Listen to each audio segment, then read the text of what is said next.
China's biotech sector is bearing fruit as a result of being part of China's Made in 2025 plan from 10 years ago. Now the industry is thriving, and China's science parks are many times bigger than Boston's or Silicon Valley's.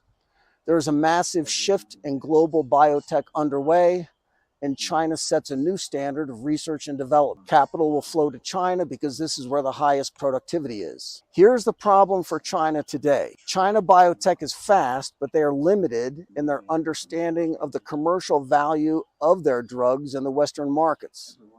Without access to the key opinion leaders and the treatment gap, the Chinese struggle with how to pick targets and produce molecule profile. I think what he's saying is that China is building super drugs and don't appreciate how valuable they are until a hedge fund shows up and gives them $100 million in exchange for licensing rights. Here is the one place US and European companies have a comparative advantage. They know how much they can sell the drugs for to patients and how to make all the money. Here are 3 ways that all works. Number 1, license drugs or assets, as they call them, then buy the licensing rights for the drug after the Chinese clinics have done all the hard work of de-risking the assets. Number 2, venture capitalists can partner up with Chinese companies doing early stage work, which can be sold off to one of the giants after the treatment is proven. Big money maker number 3, set up an umbrella of several Chinese companies that will do the research and patient testing here in China.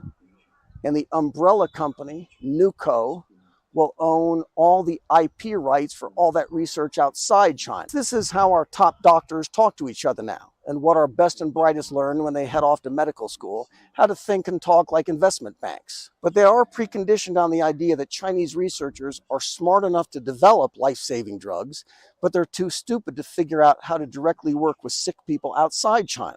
Because when they do figure out that part, all these venture capitalists go away, along with all their giant profit margin. And that day is inevitable, because Wall Street and venture capital, these are the only constituencies that benefits from the system that we have.